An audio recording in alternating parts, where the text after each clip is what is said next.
नमस्कार दोस्तों, मैं हूं कैलाश चौधरी और आज हम पढ़ेंगे भूगोल कक्षा 8 का 5वां टॉपिक उद्योग। दोस्तों, हम इस टॉपिक में जो उद्योग धंधे हैं उनके बारे में पढ़ेंगे। कौन कौन से उद्योग धंधे हैं भारत और विश्व के अंदर, उन सभी के बारे में हम जानेंगे।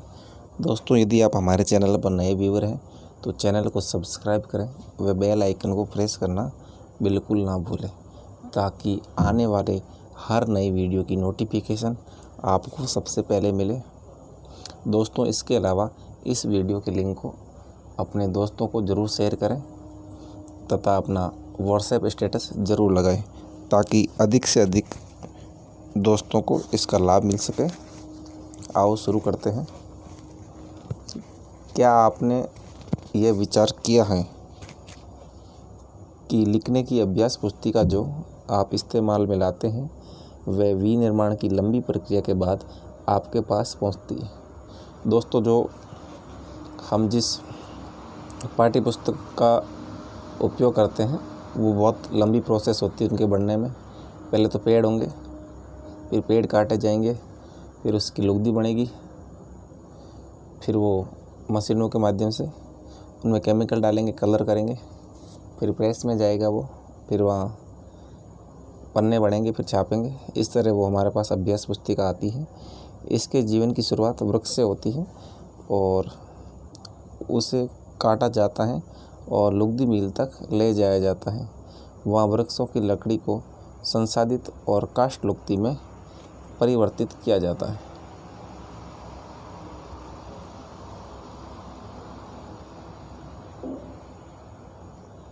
चालू रखना दोस्तों। काष्ठ लुगदी को रासायनिक द्रव्य के साथ मिलाया जाता है और अंततः मशीनों के द्वारा कागज़ के रूप में परिवर्तित किया जाता है। वह कागज़ प्रेस में जाता है जहाँ रसायनों से निर्मित स्याही का इस्तेमाल पृष्ठों पर रेखाएं छापने में होता है। दोस्तों, जो हमारी नोटबुक होती है उस पर से लाइनें होती हैं, वो रसायन से जो स्याही बनती है उससे होता है ये सब। इसके उपरांत पृष्ठों को अभ्यास पुस्तिका के रूप में बांधकर वे पैक करके बिक्री के लिए बाज़ार में बेच दिया जाता है और अंत में यह आपके हाथों में पहुंचती है। कि दोस्तों, पहले पेड़ पौधे होंगे, फिर उसके बाद में फिर कागज़ बनेगा अंत के अंदर। फिर दोस्तों वापस पुनर्चक्रण हो जाता है। जो हम किताबें कॉपी बेचते हैं वो वापस उनकी लुगदी बना के कागज़ बना दिया जाता है। अब देखेंगे द्वितीय क्रियाकलाप। दोस्तों, द्वितीय क्रियाकलाप को विनिर्माण भी कहते हैं। हम पढ़ेंगे विनिर्माण क्या होता है। विनिर्माण में कच्चे माल को लोगों के लिए अधिक मूल्य के उत्पादों के रूप में परिवर्तित किया जाता है। तो विनिर्माण में क्या होता है, कच्चे माल को लोगों के लिए अधिक मूल्य के उत्पादों के रूप में परिवर्तित किया जाता है। जैसा कि आपने देखा, लुगदी कागज़ के रूप में और कागज़ अभ्यास पुस्तिका के रूप में। ये विनिर्माण प्रक्रिया 2 चरणों को प्रदर्शित करती है। दोस्तों, विनिर्माण प्रक्रिया आप जान गए होंगे, जो द्वितीय क्रियाकलाप है। ये दोस्तों क्रियाकलाप कुल 5 प्रकार के होते हैं। प्रथम, द्वितीय, तृतीय, चतुर्थ और पंचम क्रियाकलाप। उद्योग का संबंध आर्थिक गतिविधि से है जो वस्तुओं के उत्पादन, खनिजों के निष्कर्षण अथवा सेवाओं की व्यवस्था से संबंधित है और इस प्रकार लोहा और इस्पात उद्योग वस्तुओं के उत्पादन से संबंधित है। कोयला खनन उद्योग कोयले को धरती से निकालने से संबंधित है तथा पर्यटन सेवा देने से संबंधित उद्योग है। अब दोस्तों, क्रियाकलाप करना आपको। कपास के खेत में अपने घर तक अपनी कमीज की यात्रा का पता कीजिए। दोस्तों, कमीज कैसे बनती है, तो सबसे पहले तो जो हमारे फसलें होती, पौधे हैं कपास की, कपास उगाएंगे। उसके बाद कपास मिल में जाएगा, फिर कपास साफ होगी, फिर उसके बाद में कपड़ा बनेगा, फिर उसके अंदर कलर होगा रसायन के माध्यम से। फिर वो जो दर्जी के पास जाते हैं, टेलर सिलते हैं, फिर वो पैक होता है, फिर अपने पास आता है वो। अगला है दोस्तों उद्योगों का वर्गीकरण। उद्योगों का वर्गीकरण कच्चा माल, आकार और स्वामित्व के आधार पर किया जाता है। तो दोस्तों उद्योगों का वर्गीकरण होता है मुख्य रूप से 3 प्रकार से होता है। पहला कच्चा माल, दूसरा आकार और तीसरा स्वामित्व के आधार पर। पहला है कच्चा माल के आधार पर। कच्चे माल के उपयोग के आधार पर उद्योग कृषि आधारित, खनिज आधारित, समुद्र आधारित और वन आधारित हो सकते हैं। तो दोस्तों कच्चे माल के आधार पर उद्योग कौन कौन से हैं? पहला कृषि आधारित हो गया, दूसरा खनिज आधारित, तीसरा समुद्र आधारित और चौथा है वन आधारित। तो ये प्रकार है दोस्तों इसके। अब नेक्स्ट देखते हैं कृषि आधारित उद्योग। कृषि आधारित उद्योग कौन से? कच्चे माल के रूप में वनस्पति और जंतु आधारित उत्पादों का उपयोग करते हैं। दोस्तों कृषि आधारित उद्योग में क्या होता है? कच्चे माल के रूप में वनस्पति का होगा और जंतु आधारित उत्पादों का उपयोग करेंगे। खाद्य संसाधन, वनस्पति तेल, सूती वस्त्र, डेयरी उत्पाद, चर्म उद्योग कृषि आधारित उद्योग के उदाहरण हैं। दोस्तों जो फसलें खेती से होती है, कृषि से होती है, वो सारे कृषि आधारित उद्योग हैं। और खनिज आधारित उद्योग आप जानेंगे होंगे, जिनमें खनिज का इस्तेमाल होता है जिन उद्योगों में, वो खनिज आधारित उद्योग है। ये प्राथमिक उद्योग है जो खनिज अयस्कों का उपयोग कच्चे माल के रूप में करते हैं और इन उद्योगों के उत्पाद अन्य उद्योगों का पोषण करते हैं। अयस्क से निर्मित लोहा खनिज आधारित उद्योग का उत्पाद है। यह कई अन्य उत्पादों के विनिर्माण के लिए कच्चे माल के रूप में प्रयुक्त किया जाता है। दोस्तों जो लोहा है, जो अन्य उद्योगों में काम आता है, जैसे भारी मशीनों, भवन निर्माण सामग्री, रेल के डिब्बे बनाने में। अब अगला है दोस्तों समुद्र आधारित उद्योग, जिसमें समुद्र वाली मछली, तो समुद्र में जितने भी चीज़ें हैं, चाहे सीपी हो, उनसे जो उद्योग चलते हैं वो है समुद्र आधारित उद्योग। सागरों और महासागरों से प्राप्त उत्पादों का उपयोग कच्चे माल के रूप में करते हैं। समुद्री खाद्य प्रसंस्करण उद्योग और मत्स्य तेल निर्माण इसके उदाहरण हैं। अब क्रियाकलाप देखते हैं। कृषि आधारित उद्योगों के कुछ उदाहरण दीजिए। तो दोस्तों कृषि आधारित उद्योगों के उदाहरण तो सूती वस्त्र उद्योग है, चमड़ा उद्योग है, वनस्पति तेल उद्योग है, खाद्य संसाधन है। अब देखते हैं दोस्तों वन आधारित उद्योग क्या होते हैं, इनके बारे में जानेंगे हम। दोस्तों जो उद्योग धंधे हैं वनों पर आधारित होते हैं, उन्हें वन आधारित उद्योग कहते हैं। वनों से प्राप्त उत्पाद का उपयोग कच्चे माल के रूप में करते हैं। लुगदी और कागज़, औषध, रसायन, फर्नीचर और भवन निर्माण वनों से संबंधित उद्योग है। दोस्तों ये वनों से संबंधित उद्योग है। ये अपना लुगदी हो गया, कागज़ हो गया, औषध, रसायन, फर्नीचर, भवन निर्माण।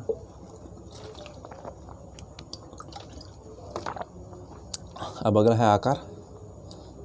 दोस्तों आकार के आधार पर उद्योग कितने प्रकार के हैं?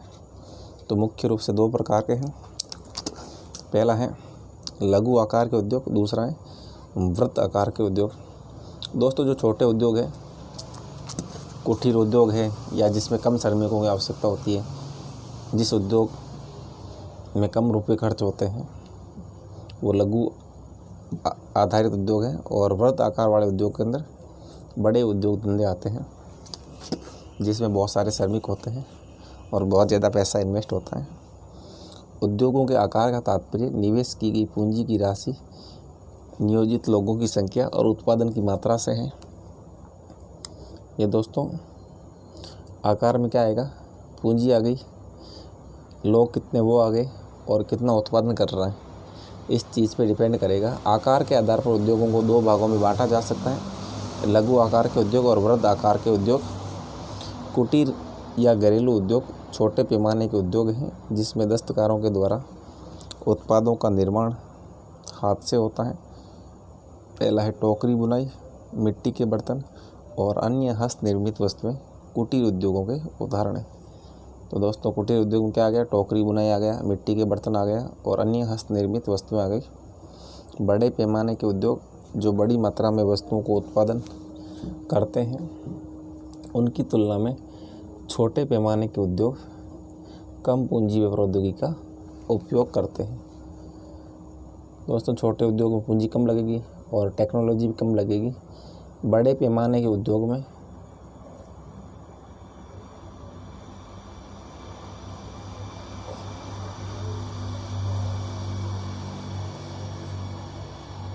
बड़े पैमाने के उद्योगों में जो बड़ी मात्रा में वस्तुओं का उत्पादन करते हैं उनकी तुलना में छोटे पैमाने के उद्योग कम पूंजी व प्रौद्योगिकी का उपयोग करते हैं। बड़े पैमाने के उद्योगों में पूंजी का निवेश अधिक होता है दोस्तों, और प्रयुक्त प्रौद्योगिकी उच्च स्तरीय होती है, हाई लेवल की टेक्नोलॉजी होती है। रेशम बुनाई और खाद्य प्रक्रमण उद्योग लघु पैमाने के उद्योग हैं। ये दोस्तों रेशम बुनाई और खाद्य प्रक्रमण है, ये छोटे उद्योग हैं। ऑटोमोबाइल और भारी मशीनों का उत्पादन बड़े पैमाने के उद्योग है। अब ये मखाने के खाद्य प्रक्रमण की अवस्थाएं हैं, इस तरह होता है। अगला है स्वामित्व के आधार पर दोस्तों उद्योग कितने प्रकार के होते हैं। तो स्वामित्व के आधार पर निजी हो गया, सार्वजनिक हो गया, संयुक्त हो गया, सहकारी, मुख्य रूप से 4 प्रकार के होगा। स्वामित्व के आधार पर उद्योगों को निजी क्षेत्र, राज्य स्वामित्व अथवा सार्वजनिक क्षेत्र, संयुक्त क्षेत्र और सहकारी क्षेत्र में वर्गीकृत किया जा सकता है। और निजी क्षेत्र के उद्योगों का स्वामित्व और संचालन या तो एक व्यक्ति द्वारा या व्यक्तियों के समूह द्वारा किया जाता है। अगला है दोस्तों सार्वजनिक क्षेत्र के उद्योगों का स्वामित्व और संचालन सरकार द्वारा होता है। निजी क्षेत्र में जो निजी स्वामित्व होगा एक या अधिक व्यक्ति, और सार्वजनिक के अंदर सरकार का होगा। और दोस्तों सार्वजनिक क्षेत्र के उद्योग कौन से हैं। हिंदुस्तान एरोनॉटिक्स लिमिटेड और steel authority of India limited, जिसे सेल बोलते हैं दोस्तों, SAIL, सेल और हिंदुस्तान एरोनॉटिक्स लिमिटेड। संयुक्त क्षेत्र के उद्योगों का स्वामित्व और संचालन राज्यों और व्यक्तियों अथवा व्यक्तियों के समूह द्वारा होता है। दोस्तों संयुक्त क्षेत्र में क्या होगा, गवर्नमेंट भी होगी और निजी व्यक्ति भी होंगे।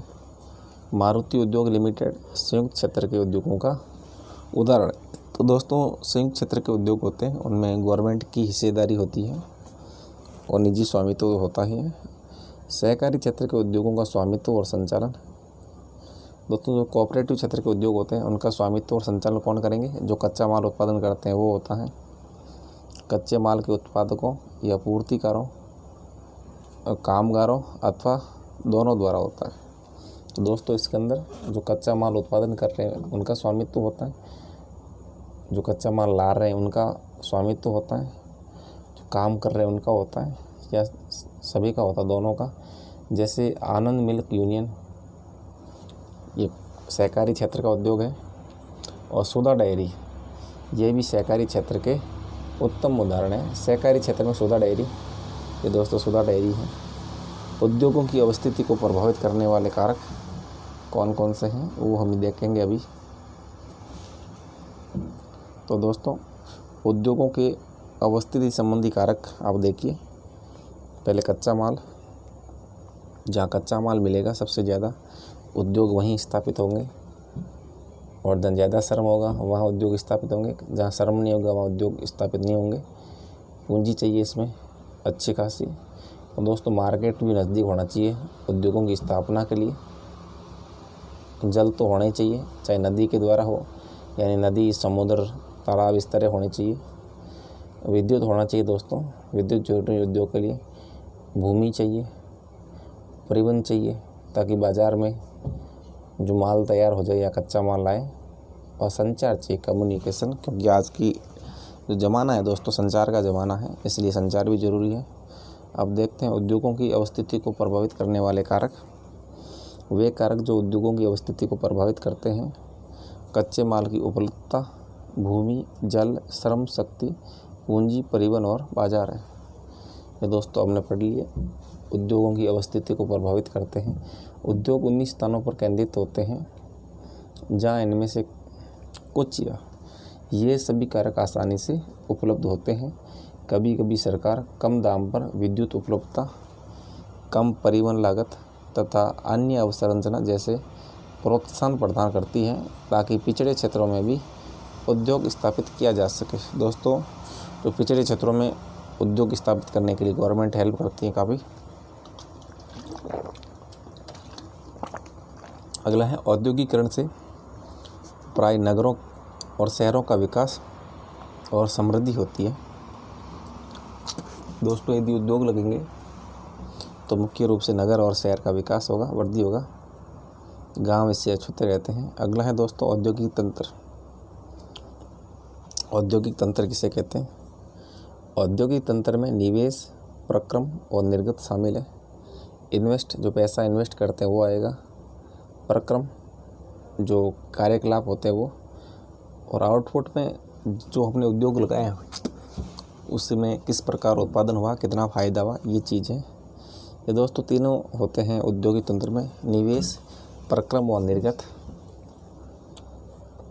निवेश या आप इस प्रकार समझे तो इनपुट, प्रोसेसिंग और आउटपुट, ये तीन चीज़ होती है कंप्यूटर भाषा में देखें तो।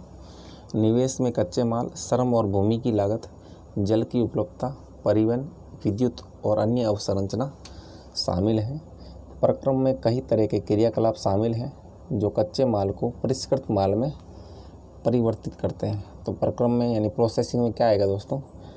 कई तरह के क्रियाकलाप शामिल हैं जो कच्चे माल को परिष्कृत माल में परिवर्तित करते हैं, और निर्गत अंतिम उत्पाद और इसमें अर्जित आय है। सूती वस्त्र उद्योग के संदर्भ में कपास, मानव श्रम, कारखाना, परिवहन लागत और निवेश हो सकते हैं। दोस्तों, सूती वस्त्र उद्योग में क्या होगा? कपास हो जाएगा, मानव श्रम हो जाएगा, कारखाने हो जाएंगे, परिवहन लागत और निवेश हो जाएंगे। प्रक्रमों में ओटाई, कटाई, बुनाई, रंगाई और छपाई शामिल है। तो दोस्तों प्रक्रमों में क्या होगा? ओटाई आएगा, कटाई आएगा, बुनाई, रंगाई, छपाई, ये सारे आएंगे प्रोसेस के अंदर। और कमीज जिसे आप पहनते हैं वह उत्पादन है। फिर दोस्तों इतनी मेहनत करने के बाद शर्ट बनेगा। क्रियाकलाप देखते हैं। चमड़े के जूते के विनिर्माण में शामिल निवेश, प्रक्रम और निर्गत को ज्ञात करें। तो दोस्तों आपको चमड़े के जूते में किस प्रकार इन्वेस्टमेंट होता है, क्या प्रोसेसिंग होती है और निर्गत किस प्रकार होता है, तो आप खुद ये कमेंट बॉक्स में लिखना। आप दोस्तों चमड़े के जूते में आप जानते होंगे जब जानवर मर जाता है तो उसकी खाल पाड़ते हैं, जो ये हरिजन कसाई लोग होते हैं। जब इसकी खाल पाड़ के फिर खाल साफ करते हैं, और साफ करके फिर उसकी कटाई करके जूते बनाते हैं। फिर उसके अंदर जो कसीदाकारी वो करते हैं। उसके बाद दोस्तों ये मार्केट में आते हैं जूते। अगला है औद्योगिक प्रदेश। दोस्तों औद्योगिक प्रदेश किसे कहेंगे? ऐसे क्षेत्र जहाँ बहुत सारे उद्योग धंधे स्थापित हो वो औद्योगिक प्रदेश कहलाते हैं। औद्योगिक प्रदेश का विकास तब होता है जब कई तरह के उद्योग एक दूसरे के निकट स्थित होते हैं। दोस्तों उद्योग होते हैं, कई तरह के उद्योग पास होते हैं और वे अपनी निकटता के लाभ आपस में बांटते हैं। विश्व के प्रमुख औद्योगिक प्रदेश कहाँ हैं? पूर्वोत्तर अमेरिका, पश्चिमी और मध्य यूरोप, पूर्वी यूरोप और पूर्वी एशिया में है। दोस्तों जो मोस्टली जो विकसित कंट्री है वहाँ है उद्योग पूर्वोत्तर अमेरिका, पश्चिमी और मध्य यूरोप, पूर्वी यूरोप और पूर्वी एशिया में भी है दोस्तों। चीन, जापान वाले क्षेत्र में, हांगकांग वाले क्षेत्र में। मुख्य औद्योगिक प्रदेश अधिकांशतः शीतोष्ण कटिबंधीय क्षेत्रों। दोस्तों शीतोष्ण कटिबंधीय क्षेत्र किसे कहेंगे? जो 23.5 डिग्री से 66 डिग्री के मध्य है वो क्षेत्र है, जिसमें यूरोपीय और अमेरिकी कंट्री मोस्टली है। समुद्री पतनों के समीप और विशेष तौर पर कोयला क्षेत्र के निकट होने चाहिए। दोस्तों जो समुद्री पतनों के निकट होने से मतलब है कि वहाँ पानी मिल जाएगा, और कोयला होगा तो कि कोयले की ज़रूरत पड़ती है सारे उद्योगों में, इसलिए औद्योगिक प्रदेश बनता है वहाँ। अगला देखते हैं दोस्तों, ये औद्योगिक प्रदेश का एक मानचित्र दे रखा है कि विश्व में कौन कौन से औद्योगिक प्रदेश हैं। कि दोस्तों दक्षिणी अमेरिका का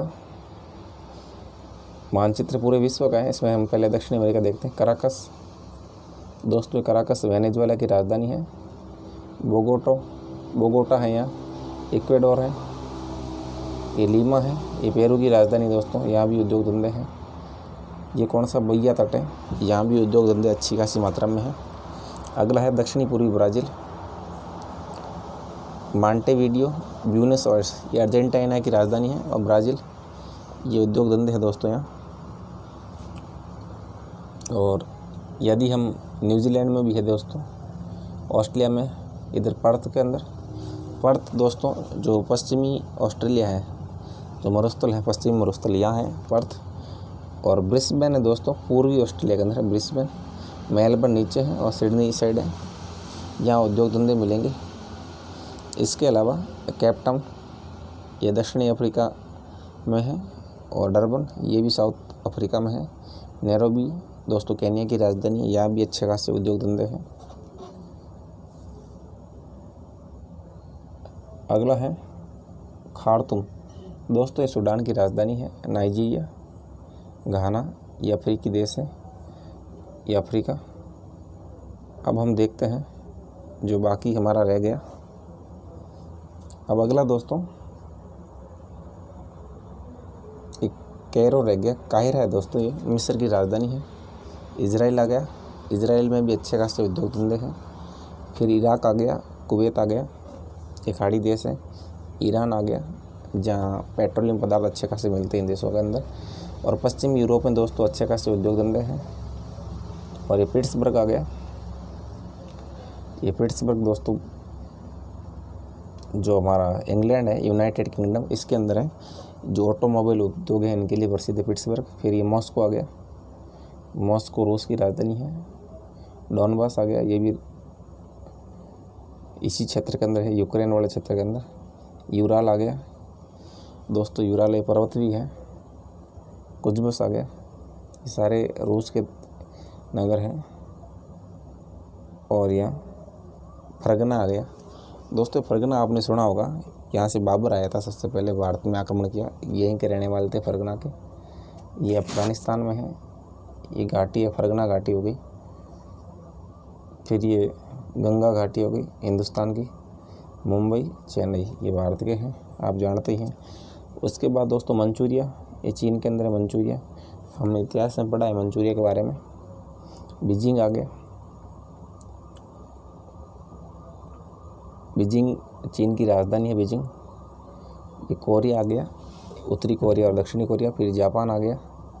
उसके बाद दोस्तों संघई है, जो संघई में दोस्तों ओलंपिक गेम हुए थे कुछ समय पहले, 2007-8 की बात है। और संघई के नीचे वुहान दोस्तों आप सब जानते हैं, कोरोना वायरस है जो सबसे पहले यहीं से फैला था, वुहान से।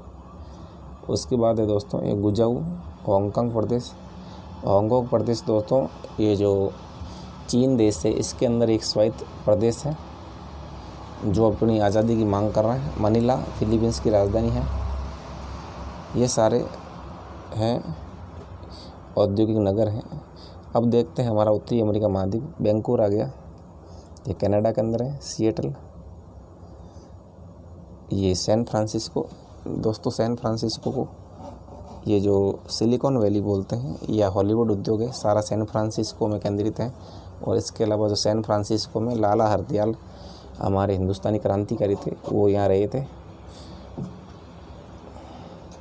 उन्होंने गदर पार्टी की स्थापना की थी। Los Angeles, San Diego, Bhaona, Mexico city, ये मैक्सिको की राजधानी है। ये मध्य अमेरिका दोस्तों, उत्तरी अमेरिका और दक्षिणी अमेरिका मध्य है, जो मध्य अमेरिका है। फिर एंग्लो अमेरिका और विनिर्माण पट्टी, ये दोस्तों जितने हैं ये सारे औद्योगिक केंद्र हैं जहाँ अच्छे खासे उद्योग धंधे हैं। अब देखते हैं भारत में कैसे उद्योग धंधे हैं। भारत में अनेक औद्योगिक प्रदेश हैं, जैसे मुंबई, पुणे समय दोस्तों। मुंबई और पुणे में जो उद्योग धंधे उन्हें बोलते हैं मुंबई पुणे समय। बेंगलुरु तमिलनाडु, हुगली प्रदेश आप जानते हैं कोलकाता में है। अहमदाबाद वडोदरा गुजरात में। छोटा नागपुर औद्योगिक प्रदेश। विशाखापट्टनम, ये दोस्तों छोटा नागपुर है, ये महाराष्ट्र वाले क्षेत्र के अंदर है। विशाखापट्टनम आंध्र प्रदेश में है। गुंटूर औद्योगिक प्रदेश, विशाखापट्टनम गुंटूर साउथ के अंदर है। ये सीमांध्र ये आंध्र प्रदेश का वर्तमान नाम है सीमांध्र। यहाँ पे पड़ते हैं गुड़गांव दिल्ली, मेरठ, ये दिल्ली के आसपास वाला क्षेत्र है एनसीआर का। ये औद्योगिक प्रदेश है दोस्तों। और कालम तिरुवनंतपुरम में औद्योगिक प्रदेश, ये केरला के अंदर है। ये इतने सारे औद्योगिक प्रदेश हैं, यानी यहाँ अलग अलग प्रकार के बहुत सारे उद्योग धंधे इन क्षेत्रों के अंदर। अब अगला है औद्योगिक विपदा। ये यूनियन कार्बाइड की फैक्ट्री है, जो ये दोस्तों वहाँ की घटना, ये भोपाल की है, भोपाल मध्य प्रदेश की घटना है। यहाँ पर 1984 को 3 दिसंबर 1984 को ये यूनियन कार्बाइड दोस्तों, इस फैक्ट्री के अंदर मिथाइल आइसोसाइनाइड नाम की एक जहरीली गैस है, वो रिसाव हो गई थी और कई लोग मरे थे। कि 35,000 आदमी मरे थे दोस्तों इसके अंदर। इसके बारे में हम देखेंगे अभी। औद्योगिक विपदा किसे कहते हैं? यानी औद्योगिक विपदा से मतलब है जो उद्योग धंधे जहाँ स्थापित होते हैं, यदि वहाँ सावधानी नहीं बरती जाए और पर्याप्त सुरक्षा व्यवस्था नहीं की जाए तो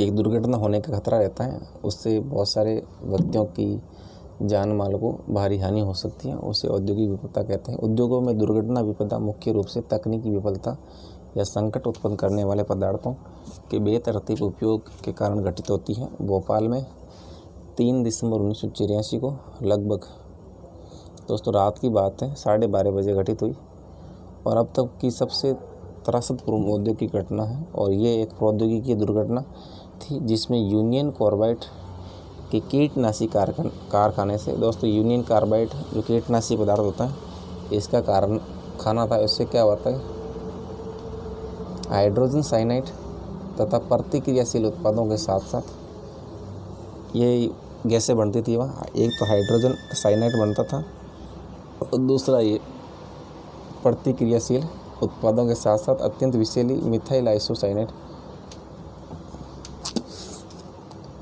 ये दोस्तों गैस निकल गई, मिथाइल आइसोसाइनाइड और हाइड्रोजन साइनाइड। इस गैस का रिसाव हो गया, जहरीली गैस होती है। 1989 में सरकारी सूचना के अनुसार 35,598 व्यक्तियों की मृत्यु हो गई और हज़ारों लोग जो बच गए वो आज भी एक या अधिक बीमारियों जैसे अंधापन, प्रतिरक्षा तंत्र विकृति, आंतरशोथ विकृतियाँ आदि से पीड़ित हैं। दोस्तों लगभग 36 हज़ार थी, सरकारी आंकड़ा है। तो आप जानते हैं सरकारी आंकड़े हमेशा कम ही बताते हैं कि कम मरे, बाकी बहुत ज़्यादा लोग मरे थे। और जो जीवित हैं वो आज भी बहुत सारी बीमारियों से ग्रसित हैं। और इसी तरह जापान के अंदर जो टोक्यो के अंदर हिरोशिमा और नागासाकी पर अमेरिकन बम फेंका था, फैट मैन और लिटिल मैन, वहाँ भी बहुत सारे लोग मरे थे लाखों की संख्या में। और जो बच गए थे वो आज भी बहुत सारी बीमारियों से ग्रसित है और जो इनकी पीढ़ियाँ उत्पन्न होती हैं वो भी बीमारियों से ग्रसित रहती है। अब अगला देखते हैं। 23 दिसंबर 2005 में एक कब की घटना दोस्तों, 23 दिसंबर 2005 में चीन के गाओ कायो चोंगगिंग में गैस कूप विस्फोट से, या चीन का हिस्सा है गाओ काओ चोंगगिंग में गैस कूप के विस्फोट से 243 लोगों की मृत्यु हो गई और 9,000 लोग दुर्घटनाग्रस्त हो गए। इतनी बड़ी दुर्घटना हुई थी और इन स्थानों से 64,000 लोगों को विस्थापित किया गया और कई लोग विस्फोट के बाद ने भाग सकने के कारण मर गए। और वे जो समय पर भाग पाए उनकी आंखें, त्वचा और फेफड़े गैस से क्षतिग्रस्त हो गए। काफ़ी नुकसान हुआ दोस्तों, ये आपको ध्यान रखना। चीन की घटना है, गाओ काओ चोंगगिंग गैस कूप विस्फोट, गैस के कूप में विस्फोट हुआ था। अगला है जोखिम कम करने के उपाय। दोस्तों जो ये दुर्घटनाएं होती हैं, औद्योगिक दुर्घटनाएं, उनमें जोखिम कैसे कम किया जा सकता है? घने बसे आवासीय क्षेत्रों को औद्योगिक क्षेत्रों से अलग बहुत दूर रखा जाना चाहिए। उद्योगों के समीप बसने वाले लोगों को दुर्घटना होने की स्थिति में विषैले या खतरनाक पदार्थों के संग्रहण और उनके संभव प्रयासों का ज्ञान होना चाहिए। आग की चेतावनी और अग्निशमन की व्यवस्था को उत्पन्न किया जाना चाहिए। विषैले पदार्थों के भंडारण क्षमता की सीमा होनी चाहिए और उद्योगों में प्रदूषण नियंत्रण के उपाय को उन्नत किया जाना चाहिए। तो दोस्तों ये इतने सारे उपाय हैं, इन उपायों को हम काम में लेकर जो दुर्घटना होती है उससे या तो बचा जा सकता है, या यदि दुर्घटना हो भी जाए तो कम नुकसान होगा। दोस्तों अगला है प्रमुख उद्योगों का वितरण। अब प्रमुख उद्योग कौन कौन से हैं?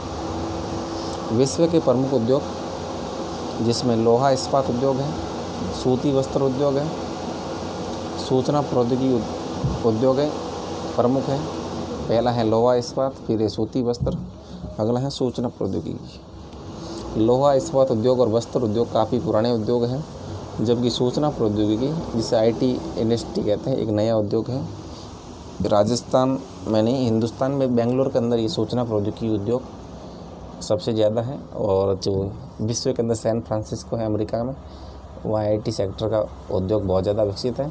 वे देश जिसमें लोहा इस्पात उद्योग अवस्थित है वो देश है जर्मनी, संयुक्त राज्य अमेरिका, चीन, जापान और रूस है। यहाँ दोस्तों यह लोहा इस्पात उद्योग सबसे ज़्यादा है, जर्मनी, अमेरिका, चीन, जापान, रूस, क्योंकि यहाँ लोहे की मात्रा अच्छी खासी है, लोहा इसको मिलता है। वस्त्र उद्योग में Bharat, Hong Kong, south Korea, Japan और ताइवान में सम केंद्रित है। दोस्तों वस्त्र उद्योग काम मिलता है Bharat, Hong Kong, south Korea, Japan और ताइवान में, क्योंकि यहाँ अच्छी मात्रा में कपास होती है, अच्छी गुणवत्ता की। सूचना प्रौद्योगिकी उद्योग के मुख्य केंद्र है मध्यवर्ती कैलिफोर्निया के सिलिकॉन घाटी में और भारत के बेंगलुरु में। यहाँ IT उद्योग है। क्या आप जानते हैं उभरते हुए उद्योग सनराइज उद्योग के नाम से भी जानते हैं? दोस्तों उभरते हुए उद्योगों को सनराइज उद्योग के नाम से जानते हैं। इसमें सूचना प्रौद्योगिकी, स्वास्थ्य लाभ, सत्कार तथा ज्ञान से संबंधित उद्योग शामिल हैं। तो आपको ध्यान रखना है सनराइज उद्योग किसे कहते हैं। सनराइज का मतलब होता है उभरते हुए उद्योग, अंग्रेजी वर्ड है। इसमें सूचना प्रौद्योगिकी ये नया उद्योग है, स्वास्थ्य नया है, और सत्कार और ज्ञान ये सारे उद्योग आते हैं इसके अंदर। अब हम पढ़ेंगे दोस्तों, पहला उद्योग है लोहा इस्पात उद्योग। इसके बारे में हम जानते हैं कैसा क्या इसका उत्पादन होता है।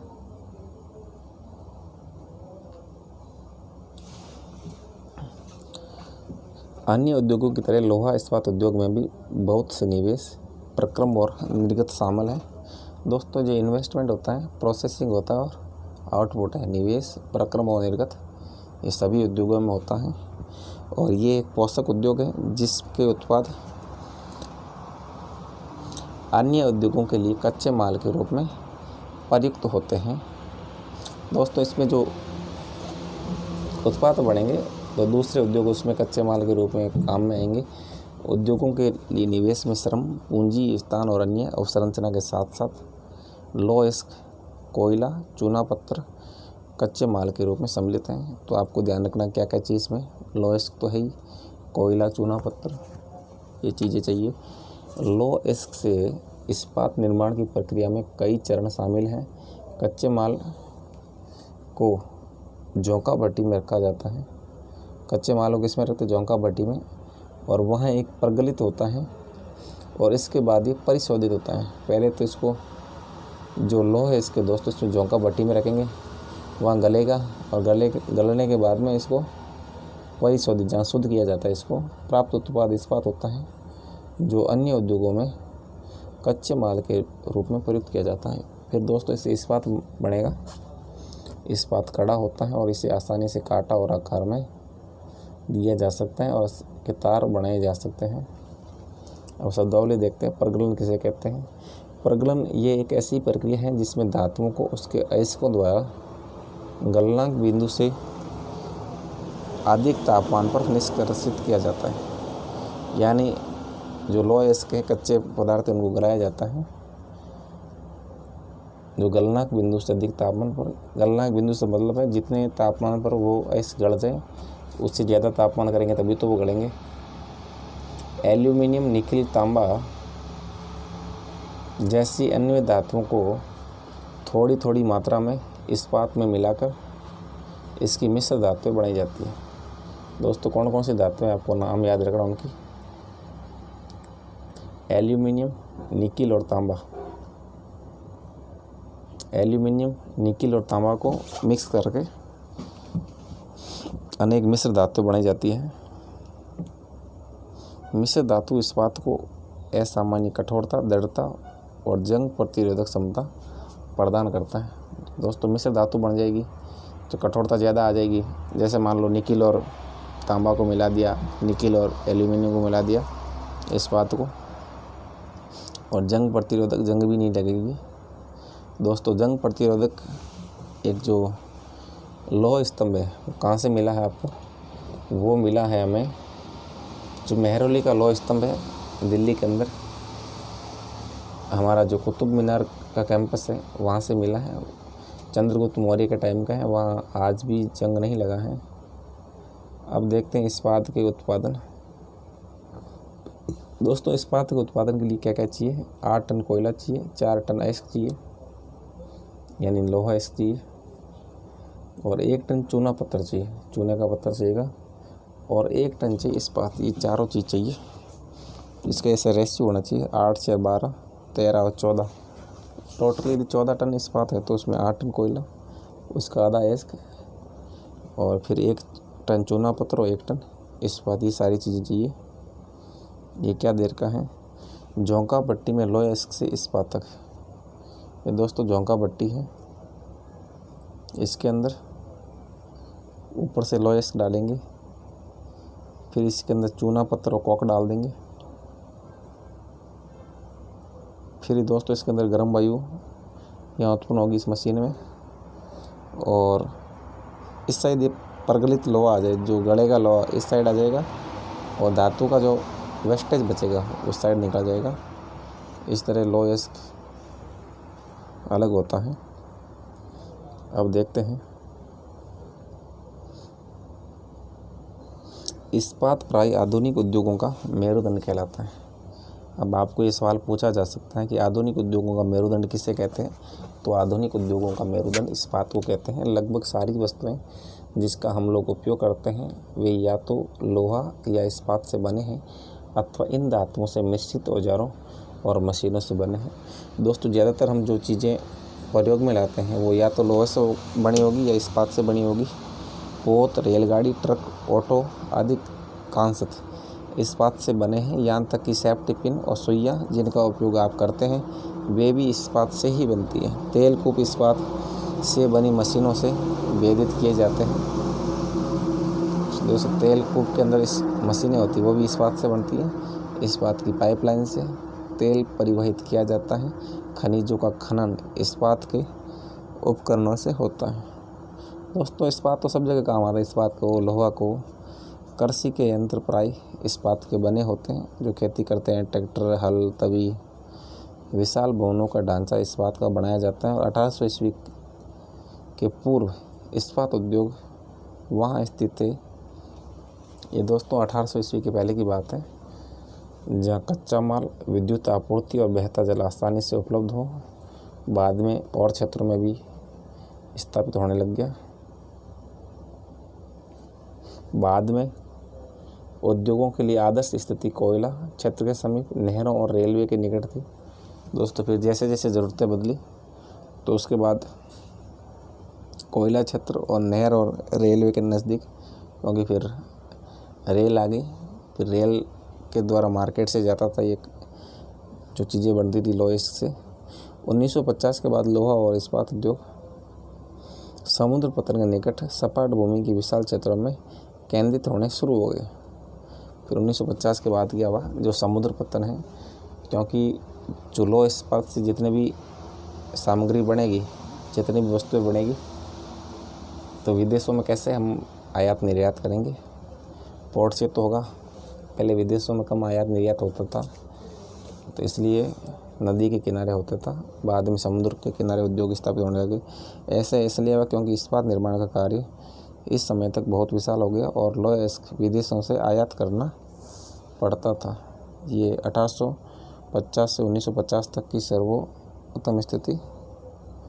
तो पहले ऐसे उद्योग होता था, और 1800 से पूर्व सर्वोत्तम स्थिति इस तरह उद्योग होता था। और बाद में 1950 से अब तक की सर्वोत्तम स्थिति। ये समुद्र का पोर्ट है दोस्तों नज़दीक, यहाँ उद्योग धंधा स्थापित होता। उससे पहले नदी के किनारे, और उससे पहले जहाँ ये लौह अयस्क मिलता था वहाँ स्थापित होता था लौह अयस्क। यह है लौह अयस्क इस्पात उद्योग में परिवर्तनशील अवस्थिति।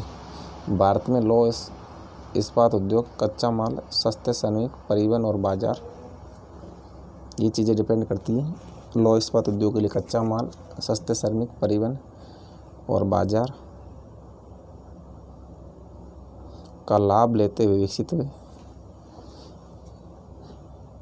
सभी महत्वपूर्ण इस्पात उद्योग के अंदर दोस्तों, महत्वपूर्ण इस्पात उद्योग के अंदर कौन कौन से हैं? भिलाई है, दुर्गापुर है, बरनपुर है, जमशेदपुर है, राउरकेला है, बोकारो। एक ही प्रदेश में स्थित हैं जो 4 राज्यों में फैले हैं। दोस्तों ये एक ही क्षेत्र में है जो 4 स्टेट में है। भिलाई छत्तीसगढ़ में है, दुर्गापुर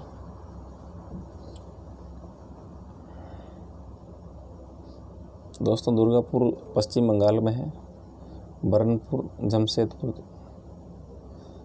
जो छत्तीसगढ़ के अंदर, राउरकेला उड़ीसा में है, बोकारो झारखंड में है।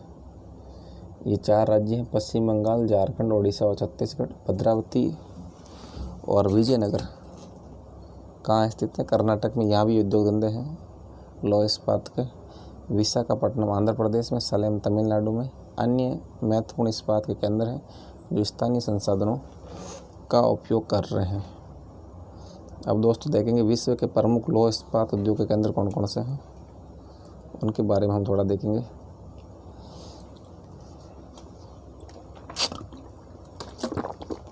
पहला है ब्राज़ील, दक्षिणी अमेरिका में। फिर ये अफ्रीका वाला क्षेत्र है, दक्षिणी अफ्रीका, ऑस्ट्रेलिया और यह संयुक्त राज्य अमेरिका, कनाडा। ये यूरोप का क्षेत्र है, जर्मनी, फ्रांस, ये इंग्लैंड, जर्मनी, रूस, चीन, भारत, जापान। ये दोस्तों इन क्षेत्रों के अंदर लौह इस्पात उद्योग है, क्योंकि लोहा सब जगह मिलता नहीं, इसलिए कम जगह है दोस्तों। अब देखते हैं जमशेदपुर के बारे में। अब जमशेदपुर 1947 से पहले भारत में केवल एक इस्पात कारखाना था, वो टिस्को का था। टिस्को कंपनी जो है टाटा की, Tata iron and steel company limited, TISCO. ये एकमात्र कारखाना था 1947 से पहले, और ये निजी स्वामित्व में था। और स्वतंत्रता के पश्चात सरकार ने यह कार्य अपने हाथ में लिया और बहुत से लौह इस्पात संयंत्र स्थापित किए।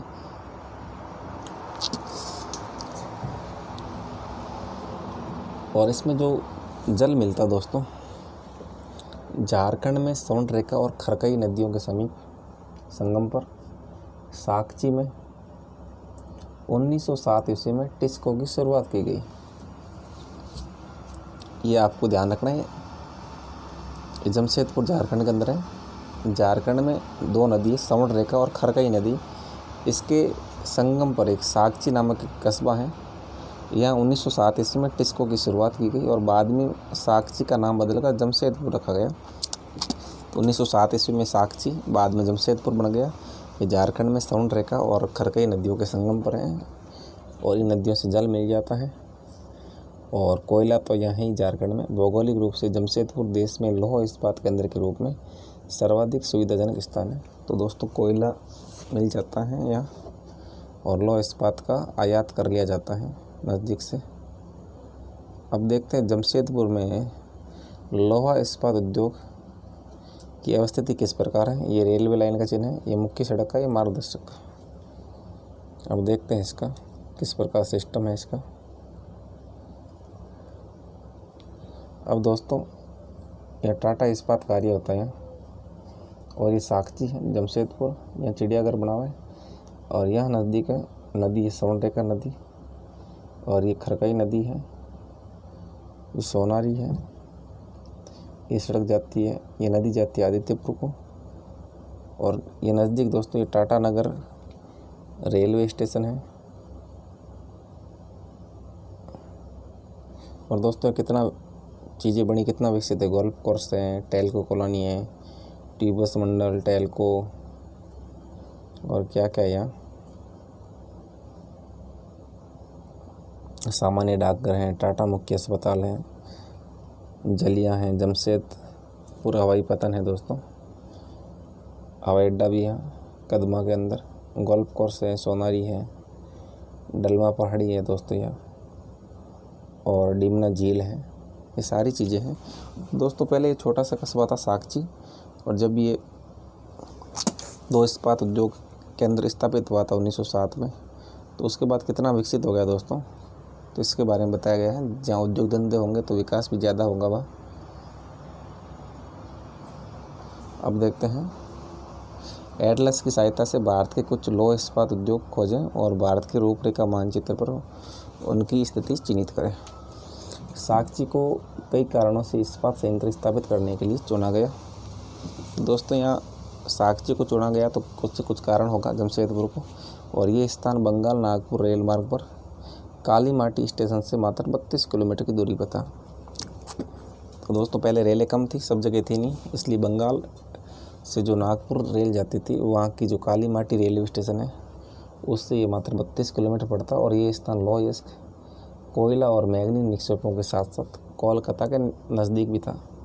तो ये सारी चीज़ मिलती है, लोहा भी मिलता है, कोयला और मैग्नीज मिलता है, जहाँ विशाल बाज़ार उपलब्ध था, मार्केट भी है कोलकाता में, क्योंकि 1911 तक कोलकाता राजधानी थी, बाद में चेंज हुई 11 के अंदर। टिस्को को झरिया कोयला क्षेत्रों से कोयला मिलता है। ये झरिया हैं दोस्तों झारखंड में, यहाँ से तो कोयला मिल जाएगा टिस्को को, और ओडिशा और छत्तीसगढ़ से लौह अयस्क मिल जाएगा, ये भी नज़दीक है, झरिया नज़दीक है। और चूना पत्थर मिल जाएगा ओडिशा छत्तीसगढ़ से, डोलोमाइट भी मिल जाएगा, और मैग्नीज प्राप्त होता है। तो सारी सुविधाएं हैं, और खरकई और समुद्र रेखा नदियों से पर्याप्त जल की आपूर्ति होती है, और सरकारी प्रोत्साहनों से इससे पर्याप्त पूंजी उपलब्ध हुई है, और पूंजी भी मिलेगी सरकारों से, क्योंकि अंग्रेज़ सरकार थी। अंग्रेज़ सरकार उद्योग धंधे स्थापित करना चाहती थी हिंदुस्तान में, ताकि उसे भी फ़ायदा हो। जमशेदपुर में टिस्को की स्थापना के बाद कई अन्य औद्योगिक संयंत्र स्थापित हुए। उसके बाद बहुत सारे संयंत्र स्थापित हुए, इसमें रसायन, इंजनों के पुर्जे, कृषि उपकरण, मशीनें, टिन की चादर, केबल और तार के उत्पादन किया जाता है। तो जब एक उद्योग स्थापित होगा तो बाद में और भी उद्योग तो स्थापित होना ही है। अब है, भारत में लौह इस्पात उद्योग के विकास से त्वरित औद्योगिक विकास आरंभ हुआ। भारतीय उद्योग के लगभग सभी क्षेत्र अधिकांशतः अपने आधारभूत अवसंरचना के लिए लोहा इस्पात उद्योग के लिए इस पर निर्भर है दोस्तों। और भारतीय लौह इस्पात उद्योग में वृद्ध समकालीन इस्पात संयंत्रों के साथ साथ लघु इस्पात मिल भी सम्मिलित हैं, और इसमें द्वितीय उत्पादक, रोलिंग मिल और सहायक उद्योग भी शामिल है। ये सारे उद्योग हैं, द्वितीय उत्पादक, रोलिंग मिल और सहायक उद्योग। अब पढ़ते हैं हम पिट्सबर्ग के बारे में। पिट्सबर्ग कहाँ है? इंग्लैंड में है। सॉरी दोस्तों, गलती से बोलती है पिट्सबर्ग है हमारे संयुक्त राज्य अमेरिका में, यूएसए का है। यूएसए का एक महत्वपूर्ण, अमेरिका का एक महत्वपूर्ण इस्पात नगर है, और पिट्सबर्ग के इस्पात उद्योग को स्थानीय सुविधाएं उपलब्ध हैं। वहाँ भी स्थानीय सुविधाएं मिलती हैं, कच्चा माल मिलता है, जैसे कोयला मिलता है इनको पिट्सबर्ग में, सबसे ज़्यादा कोयला वहीं है पिट्सबर्ग में। तो कोयला मिलेगा पिट्सबर्ग से, जबकि लौह अयस्क मिलेगा मिनेसोटा की लौह की खानों से। तो लौह अयस्क दोस्तों मिनेसोटा से मिल जाएगा, पिट्सबर्ग से कोयला, और मिनेसोटा से लौह की खाना। ये भी नज़दीकी है, जो पिट्सबर्ग से लगभग 1500 किलोमीटर दूर है। सॉरी दोस्तों, जो लौह अयस्क खाने दूर है, लौह अयस्क की मिनेसोटा पिट्सबर्ग से 1500 किलोमीटर, लेकिन यहाँ परिवहन की सुविधाएं उपलब्ध हैं, इस वजह से लाया जा सकता है। और इन खानों और पिट्सबर्ग के बीच नौ परिवहन का सर्वोच्च मार्ग, यह नौ परिवहन का मार्ग है। ग्रेट लेक्स जलमार्ग आता है, जो दोस्तों महान झील प्रदेश है। 5 महान झीलें हैं, जिसके अंदर ईरी, 5 झीलें कौन कौन सी हैं? ईरी है, ओंटेरियो है, वेरी ओंटारियो, ह्यूरन है, अगला सुपीरियर है, सुपीरियर है, सुपीरियर है, और कौन सी, मिशिगन। ये दोस्तों 5 ज़िले हैं, इसे महान झील प्रदेश कहते हैं।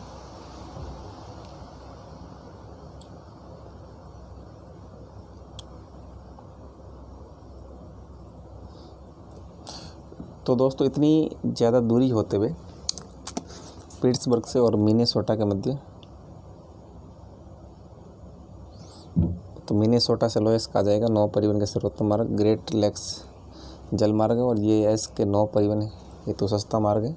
और ग्रेट लेक से पिट्सबर्ग क्षेत्र तक लोएस्क रेलगाड़ियों के माध्यम से भी लाया जाता है। ओहियो, मोनोगहेला और एल्गनी नदियों से पर्याप्त जल प्राप्त होता है। ये कौन कौन सी नदी है, एक तो ओहियो नदी है, मोनोगहेला नदी और एल्गनी नदी है, इससे जल मिल जाएगा। और कोयला तो पिट्सबर्ग में है ही, कोयला तो दोस्तों पिट्सबर्ग में काफ़ी अच्छी खासी मात्रा में है, लेकिन जो लो इस्पात उद्योग है वो मिनेसोटा से मिलता है जो दूर है। नदी पे आपको ध्यान रखनी है, ओहियो नदी है, मोनोगहेला और एल्गनी नदी है। आज पिट्सबर्ग में बहुत कम बड़ी इस्पात मिल है, आज इतनी मिलें हैं नहीं। ये मिल पिट्सबर्ग के ऊपर मोनोगहेला और एल्गनी नदी की घाटियों में तथा पिट्सबर्ग के नीचे ओहियो नदी के सहारे स्थित हैं। परिष्कृत इस्पात स्थल और जल दोनों मार्ग द्वारा बाजार में भेजा जाता है। तो जल तो दोस्तों सुपीरियर झील है और स्थल द्वारा भी जो रेलगाड़ी के द्वारा जो यहाँ से सामान बनेगा वो भेजा जाता है। और पिट्सबर्ग क्षेत्र में इस्पात मिलों के अतिरिक्त कई अन्य कारखाने हैं। ये रेल पटरी उपकरण, भारी मशीनों के उत्पादन में इस्पात का प्रयोग और कच्चे माल के रूप में प्रयोग करते हैं।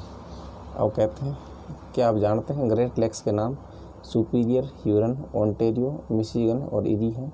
और इन 5 झीलों से सुपीरियर झील सबसे बड़ी है। दोस्तों सुपीरियर झील तो सबसे बड़ी झील है और जो अन्य की तुलना में उच्च ऊर्ध्व प्रवाह पर स्थित है। यानी जो झील का प्रवाह है दोस्तों ऊंचा है, ऊर्ध्व प्रवाह है, सबसे बड़ी सुपीरियर है। 5 जिलों के नाम याद रखने हैं, 5 के आपको। अब हम पढ़ेंगे सूती वस्त्र उद्योग के बारे में। सूती वस्त्र उद्योग किस प्रकार केंद्रित है। धागे से कपड़े की बुनाई एक प्राचीन कला है। धागे से कपड़ा बुना जाता है, पुरानी कला है, आप जानते ही हैं। कपास, ऊन, सिल्क, जूट और पटसन का प्रयोग वस्त्र निर्माण में होता है। वस्त्र किससे बनेगा, या तो कपास से बनेगा, ऊन से, सिल्क और जूट पटसन से बनेगा। उपयोग में लाए गए कच्चे माल के आधार पर वस्त्र उद्योग का वर्गीकरण किया जाता है। और ऐसे वस्त्र उद्योग के कच्चे माल हैं रेसे प्राकृतिक या मानव निर्मित हो सकते हैं, नेचुरल भी हो सके और आर्टिफिशियल भी हो सकते हैं। प्राकृतिक रेसे ऊन, सिल्क, कपास, लिनन और जूट से प्राप्त किए जाते हैं। तो नेचुरल दोस्तों ऊन से कर लो, सिल्क से कर लो, कपास, लिनन और जूट से। और मानव निर्मित रेशों में नायलॉन, पॉलिस्टर, एक्रिलिक और रेयन शामिल है। ये दोस्तों आज के टाइम ये बहुत सारे रेसे आ गए, नायलॉन आ गया, पॉलिस्टर आ गया, एक्रिलिक, रेयन आ गया। और नेचुरल के अंदर ऊन, सिल्क, कपास, लिनन, जूट आपको ध्यान रखना है। ये जो टेक्सटाइल शब्द की उत्पत्ति होती है दोस्तों तो लैटिन भाषा का है, टेक्सियरे से उत्पन्न हुआ है। टेक्सटाइल शब्द है लैटिन भाषा के शब्द टेक्सियरे से उत्पन्न हुआ और जिसका अर्थ है बुनना से है। टेक्सटाइल कपड़ा उद्योग होता है और कपड़ा बुना जाता है, लैटिन भाषा का शब्द है और टेक्सियरे से उत्पन्न हुआ है। दोस्तों जो ज़्यादातर जो पुराने शब्द हैं वो लैटिन भाषा के ही है, इसलिए आप लैटिन भाषा तो याद रखनी है आपको। सूती वस्त्र उद्योग विश्व के प्राचीनतम उद्योगों में से एक है। 18वीं सदी की औद्योगिक क्रांति तक सूती वस्त्र हस्तकताई तकनीक और हथकरघों से बनाया जाता था। दोस्तों जो 18वीं सदी तक इतनी तकनीक थी नहीं, तो सूती वस्त्र हाथ कताई से और हथकरघों से बनाया जाता था, जो चरखे से बनाते थे सूती कपड़े। 18वीं सदी में पावरलूम ने पहले ब्रिटेन में और बाद में विश्व के अन्य दूसरे भागों में सूती वस्त्र उद्योगों के विकास को आगे बढ़ाया। तो सबसे पहले कहाँ सूती वस्त्र मील का उद्योग लगा, पावरलूम, जो इंग्लैंड के अंदर है। आज भारत, चीन, जापान, संयुक्त राज्य अमेरिका सूती वस्त्र के महत्वपूर्ण उत्पादक हैं। तो दोस्तों, इन सारे देशों के अंदर सूती वस्त्र मिलता है, कपास अच्छा खासा होता है। भारत में अत्युत्तम गुणवत्ता के सूती वस्त्र उत्पादन करने की गौरवपूर्ण परंपरा रही है। ब्रिटिश शासन से पहले हाथ से कते, हाथ से बुने वस्त्रों का एक विस्तृत भारतीय बाजार था। और ढाका का मलमल दोस्तों बहुत ज़्यादा फेमस था। पहले ढाका की मलमल थी। ढाका वर्तमान बांग्लादेश में, पहले भारत में था। मसूलीपट्टनम की छींट, मसूलीपट्टनम या मछलीपट्टनम कहते हैं, आंध्र प्रदेश के अंदर है। यहाँ की छींट प्रसिद्ध थी। और कालीकट के कैलिको थे। ये आपको ध्यान रखना दोस्तों, कहाँ की क्या चीज़ थी। मलमल तो आपने सबने सुनी है, ढाका की है। ये मसूलीपट्टनम की छींट है। और कालीकट के कैसिको और बुरहानपुर है दोस्तों। बुरहानपुर का क्या प्रसिद्ध है? बुरहानपुर सूरत और बड़ौदा के सुनहरी जरी वाले काम दोस्तों प्रसिद्ध है। तो आपको ध्यान रखना है, बुरहानपुर, सूरत और बड़ौदा की सुनहरी जरी के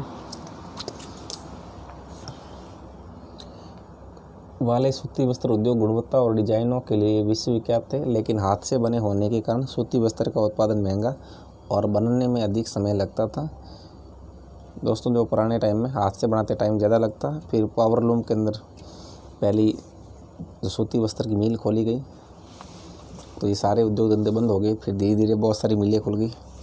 इसलिए परंपरागत सूती वस्त्र उद्योग पश्चिम के नए वस्त्र मिलों से प्रतिस्पर्धा नहीं कर सका, जो सस्ते व अच्छी गुणवत्ता वाले वस्त्रों का निर्माण यंत्रीकृत औद्योगिक यूनिट में करते थे।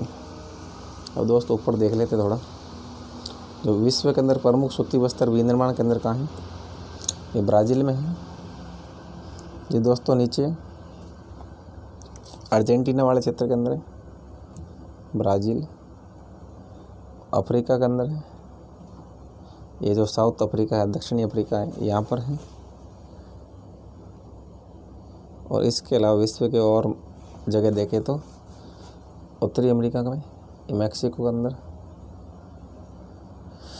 यूरोप के अंदर दोस्तों जो पावरलूम है इंग्लैंड के अंदर है। और ये जर्मनी, फ्रांस इस क्षेत्रों के अंदर है, या रूस के अंदर है। भारत में जो महाराष्ट्र, कानपुर, ये मद्रास, इन क्षेत्रों में है। और चीन के अंदर है, जापान में है। यहाँ दोस्तों वस्त्र उद्योग अच्छी खासी मात्रा में है।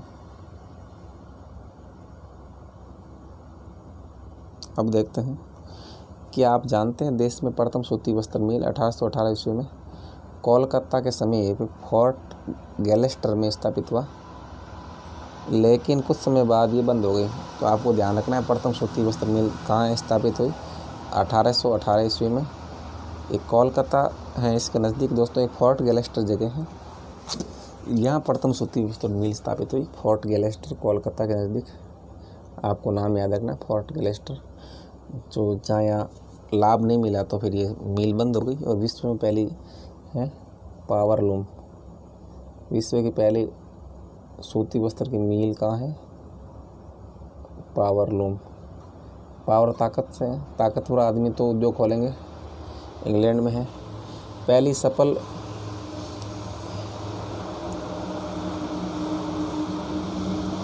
सफल यंत्रीकृत वस्त्र मिल मुंबई में 1854 ईस्वी में स्थापित की।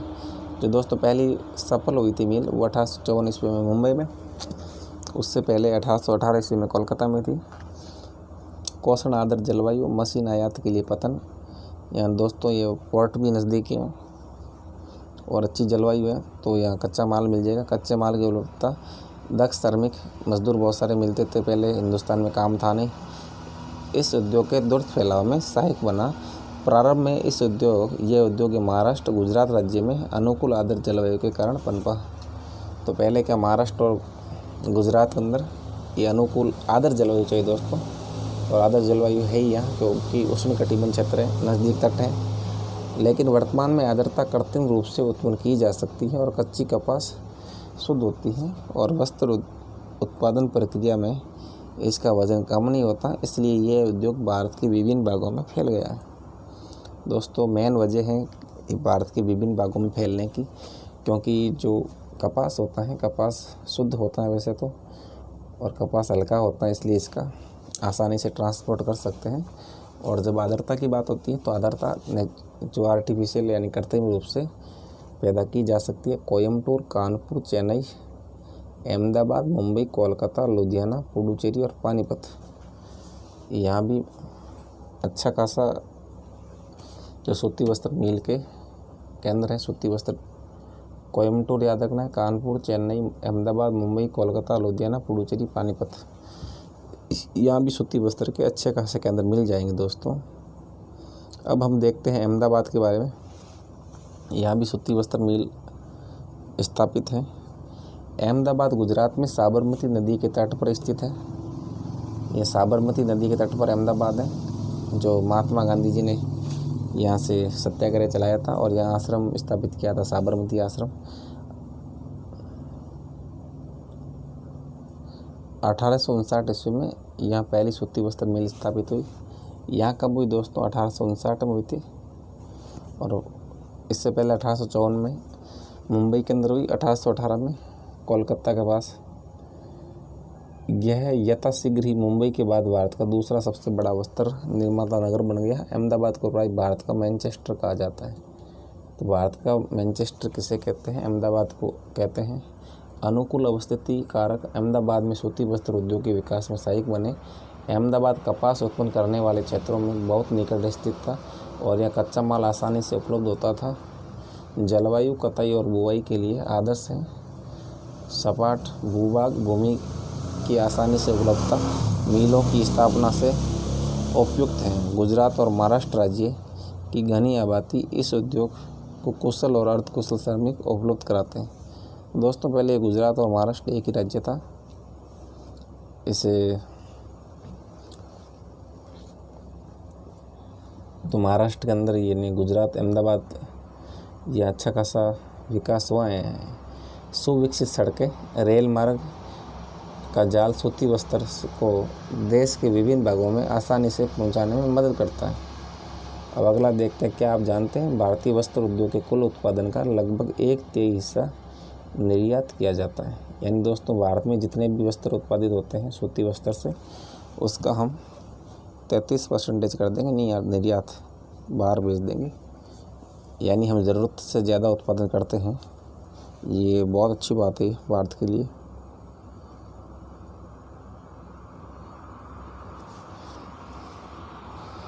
इस तरह इसकी बाज़ार तक सरल पहुंच उपलब्ध है। नज़दीक में मुंबई पतन है और इसे मशीनों का आयात करने और सूती वस्त्र के निर्यात की सुविधा प्रदान करता है। दोस्तों मशीनें मंगाई जा सकती विदेश से, जो मुंबई पोर्ट के माध्यम से, और सूती वस्त्र को फिर विदेशों में निर्यात किया जा सकता है। परंतु हाल के वर्षों में अहमदाबाद की सूती मिलों की कुछ समस्या हैं और बहुत से वस्त्र मिल बंद हो चुके हैं और देश में नए वस्त्र केंद्रों के विकास और अहमदाबाद की मिलों के समीप इनमें क्या हुआ, मशीन प्रौद्योगिकी का नवीनीकरण नहीं होना इसका प्रमुख कारण है। तो मशीनें दोस्तों पुरानी हो गई, इस वजह से अच्छा उत्पादन नहीं हो पा रहा है। अब क्रियाकलाप देखते हैं। दर्जी की दुकान से विभिन्न प्रकार के कपड़ों के टुकड़े इकट्ठे कीजिए और उन्हें सूती, रेशमी, कृत्रिम रेशे वाले और ऊनी कपड़ों में वर्गीकृत कीजिए। तो आपको दोस्तों छांटने हैं कौन सा सूती है, कौन सा रेशमी, कृत्रिम रेशे कौन से, ऊनी कौन से कपड़े हैं, तो आप ये खुद कर सकते हैं। अगला दोस्तों ओसाका है। ओसाका जापान के अंदर है। ओसाका जापान का एक महत्वपूर्ण वस्त्र निर्माण केंद्र है और जापान का मैनचेस्टर कहते हैं।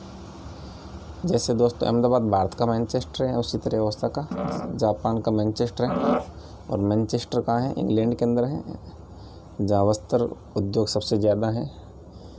इस वजह से इन्हें मैनचेस्टर कहते हैं। जापान का मैनचेस्टर, भारत का मैनचेस्टर। ओसाका में सूती वस्त्र उद्योग का विकास कई भौगोलिक कारणों से हुआ है। ओसाका के चारों ओर का विस्तृत मैदान सूती वस्त्र मिलों के विकास के लिए आसानी से भूमि की उपलब्धता सुनिश्चित करता है। कोषण आदर्श जलवायु, यहाँ की जलवायु दोस्तों किस प्रकार है? कोषण आदर्श जलवायु है। कताई व बुनाई के लिए बहुत ही उपयुक्त है। कताई बुनाई के लिए कोषण आदर्श जलवायु चाहिए, जो वो यहाँ पर है। और यहाँ की नदी है दोस्तों, योडो नदी है। मिलों के लिए पर्याप्त जल उपलब्ध कराती है। आपको ध्यान रखना, योडो नदी जल मिल जाएगा और श्रमिक आसानी से उपलब्ध हैं और पतन की अवस्थिति कच्चे माल को आयात करने, वस्त्रों के निर्यात की सुविधा उपलब्ध करवाती है।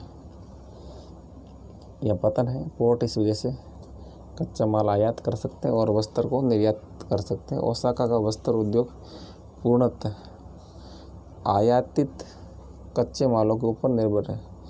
यानी दोस्तों ओसाका के अंदर जो वस्त्र उद्योग है, तो कपास सारी आयात करते हैं वो, और देशों के अंदर सस्ती मिलती है। और यहाँ ग्योडो नदी है,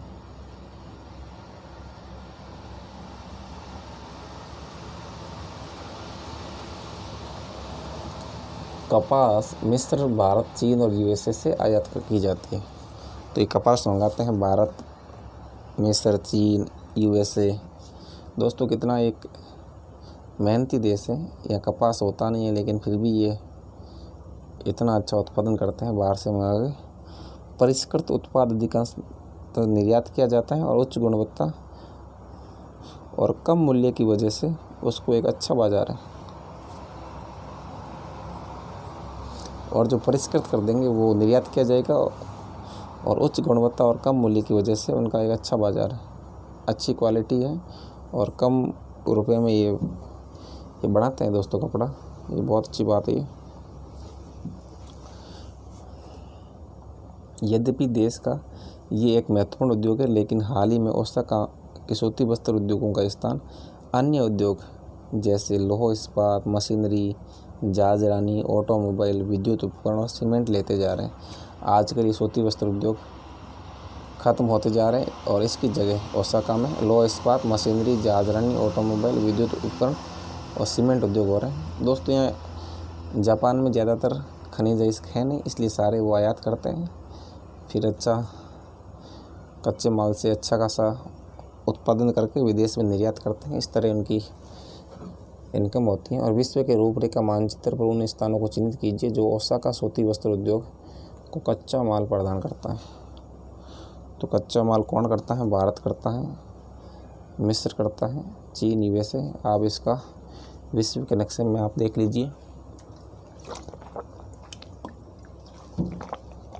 अगला देखते हैं दोस्तों। इसी के साथ ये हमारा टॉपिक कंप्लीट होता है। अब हम इसके अभ्यास प्रश्न करेंगे। उद्योग शब्द का क्या तात्पर्य? दोस्तों उद्योग शब्द से तात्पर्य किसी कार्य करने से, हम कह रहे उद्योग कर रहे हैं, वे कौन से मुख्य तथ्य हैं जो उद्योग की अवस्थिति को प्रभावित करते हैं। उद्योग की अवस्थिति को प्रभावित करने वाले मुख्य कारक जैसे कच्चा माल, सस्ते श्रमिक, अनुकूल जलवायु, पूंजी निवेश, सरकारी मशीनरी, ये सारी चीज़ें दोस्तों उद्योग की अवस्थिति को प्रभावित करती है। जलवायु, कौन सा उद्योग प्राय आधुनिक उद्योग का मेरुदंड कहा जाता है? तो दोस्तों आधुनिक उद्योग का मेरुदंड किसे कहते हैं? यानी मेरुदंड होती है, हड्डी होती है, रीढ़ की हड्डी होती है। तो लौह इस्पात उद्योग को कहते हैं आधुनिक उद्योग का मेरुदंड। कपास उद्योग में मुंबई तेज़ी से क्यों विकसित हुआ है? दोस्तों मुंबई कपास उद्योग में विकसित होने की मुख्य वजह है यहाँ की जो शीतोष्ण जलवायु है, जहाँ आर्द्रता है इसके वातावरण में। तो आर्द्रता चाहिए कपास उद्योग में, वो है। कपास का उत्पादन महाराष्ट्र में अच्छा खासा होता है, ये भी सुविधा मिल जाती है। यहाँ सस्ते श्रमिक मिल जाते हैं क्योंकि जनसंख्या ज़्यादा है मुंबई महाराष्ट्र की। इसके अलावा यह मुंबई पोर्ट है जिससे जो माल तैयार हो जाता है तो विदेश के अंदर निर्यात भी कर सकते हैं। अब देखते हैं, सही उत्तर चिन्हित करना है आपको। फोर्ट गैलेस्टर अवस्थित है तो पश्चिम बंगाल में फोर्ट गैलेस्टर। दोस्तों फोर्ट गैलेस्टर क्यों पढ़ा आपने? तो फोर्ट गैलेस्टर के अंदर ये 1818 ईस्वी के अंदर सर्वप्रथम सूती वस्त्र की मिल स्थापित हुई थी। फोर्ट गैलेस्टर में सूती वस्त्र की, जो थोड़े साल चली थी और फिर बंद हो गई थी, असफल हुई थी। और पहला सफल कारखाना 1854 ईस्वी में मुंबई में लगा था सूती वस्त्र का। निम्न में से कौन सा प्राकृतिक रेशा है? तो दोस्तों जूट है प्राकृतिक रेशा, ये नायलॉन और एक्रिलिक एक कृत्रिम रेशे हैं जो मानव द्वारा बनाए जाते हैं। अब अंतर स्पष्ट करना है आपको। कृषि आधारित उद्योग और खनिज आधारित उद्योग। दोस्तों जो उद्योग कृषि से बनते हैं, कृषि पर आधारित है, वो कृषि आधारित है। जैसे कृषि आधारित के अंदर सूती वस्त्र उद्योग, कुक्कुट उद्योग,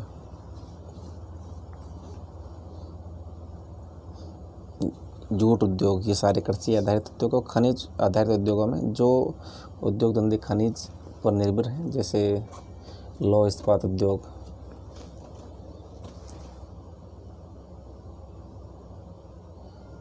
ये खनिज पर आधारित है। सार्वजनिक क्षेत्र और संयुक्त क्षेत्र के उद्योग में क्या अंतर है? दोस्तों सार्वजनिक क्षेत्र के उद्योग में उस कंपनी पर संपूर्ण स्वामित्व सरकार का होता है, जबकि संयुक्त क्षेत्र के उद्योग में सरकार और जो निजी व्यक्ति होते हैं, निजी एक या एक से अधिक व्यक्तियों का समूह, उनकी संयुक्त पार्टनरशिप होती है, मिलकर करते हैं संयुक्त क्षेत्र में। अब नीचे दिए गए स्थानों को निम्नलिखित के दो उदाहरण दीजिए। आपको दो उदाहरण देने हैं। कच्चा माल और अंतिम उत्पाद और तृतीय क्रियाकलाप और कृषि आधारित उद्योग, कुटीर उद्योग, सहकारिता उद्योग। अच्छा, आपको देखना है कच्चा माल कौन कौन सा होता है। कच्चा माल कपास हो गया, लोहा इस्क हो गया। अंतिम उत्पाद क्या है? कपड़ा बन गया, इस्पात बन गया। तृतीय क्रियाकलाप में सेवा आएगा दोस्तों, संचार, परिवहन। कृषि आधारित उद्योग के अंदर जूट उद्योग, सूती वस्त्र उद्योग। कुटीर उद्योग में क्या क्या आएगा? जो अपने हथकरघा उद्योग, चमड़ा उद्योग। और सहकारिता में क्या आएगा दोस्तों? सहकारिता के दो उदाहरण आपने सुधा डेयरी पढ़ा था और आनंद महिंद्रा जो ग्रुप है डेयरी का, वो है। दोस्तों इसी के साथ ही हमारा टॉपिक कंप्लीट होता है। अब हमारा एक टॉपिक बचा है मात्र कक्षा 8 का, वो हम कल पढ़ेंगे। आज के लिए बस इतना ही। जय हिंद, जय भारत।